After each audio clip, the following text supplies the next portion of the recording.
ঢালিউডের দুই জনপ্রিয় মুখ মেগাস্টার শাকিব খান আর টেলিভিশনের ক্রেজ আফরান নিশো, এক সময় যাদের মধ্যে ঠান্ডা সম্পর্ক নিয়ে গুঞ্জনের শেষ ছিল না, আজ সে দুজনকে দেখা গেল এক ফ্রেমে, একে অপরের কাঁধে হাত রেখে হাসি মুখে।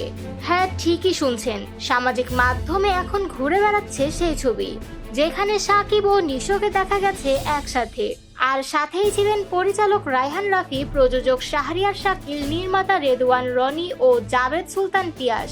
কিন্তু কিভাবে এই দুই তারকার দূরত্ব কমলো? মূল ঘটনা 2023 সালের সুড়ঙ্গ সিনেমাকে ঘিরে।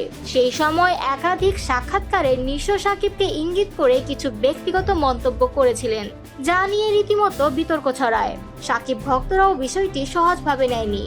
দূরত্ব তৈরি হয় দুই তারকার মধ্যে, তবে সময় সব ভুল ভুলিয়ে দেয়। এবার ঈদেও একে অপরের প্রতিপক্ষ হয়ে সিনেমা মুক্তি পেলেও এবার যেন সম্পর্কের বরফ গলেছে।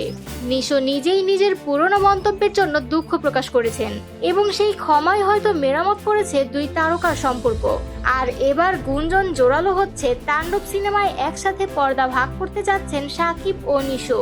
মঙ্গলবার গভীর রাতে তাণ্ডব টিমের সঙ্গে শাকিব নিশোর সেই ভাইরাল ছবিটি পোস্ট করেন শাহরিয়ার শাকিল ও রায়হান রাফি। শাকিল ক্যাপশনে লেখেন ব্রাদার, আর রাফি লেখেন #তাণ্ডব। ছবিটি ঘিরে উচ্ছ্বসিত ভক্তরাও। কেউ বলছেন মনোমালিন্যের অবসান ঘটেছে, আবার কেউ সন্দেহ করছেন এটা কি এআই দিয়ে বানানো ছবি।